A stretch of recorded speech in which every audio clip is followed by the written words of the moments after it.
తన రాజకీయ స్వార్థం కోసం శ్రీవారి లడ్డూను అడ్డుపెట్టుకుని అసత్య ప్రచారాలు చేస్తున్న చంద్రబాబుని తిరుమలేశుడు క్షమించడన్నారు బాపట్ల జిల్లా వేమూరు వైఎస్ఆర్సీపీ నియోజకవర్గ సమన్వయకర్త వరికుటి అశోక్ బాబు.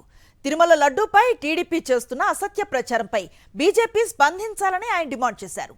సూపర్ 6 పథకాల నుంచి డైవర్ట్ చేయడం కోసమే లడ్డూపై విష ప్రచారం చేస్తున్నారని దుయ్యబట్టారు.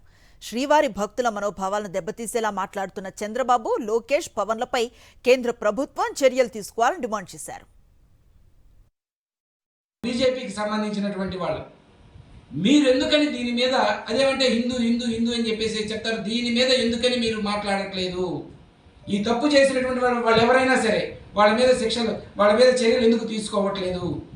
ఈ దేవుణ్ణి, ఈ రాష్ట్రంలో ఉండేటువంటి హిందూ దేవుళ్ళందరి ప్రసాదాలని అపవిత్రం చేస్తూ ఉంటే కళ్ళు మూసుకొని చూస్తూ ఉన్నారు. ఈ పాపంలో బీజేపీకి ఖచ్చితంగా పాలు పంచుకోవాల్సినటువంటి పరిస్థితి వస్తుంది.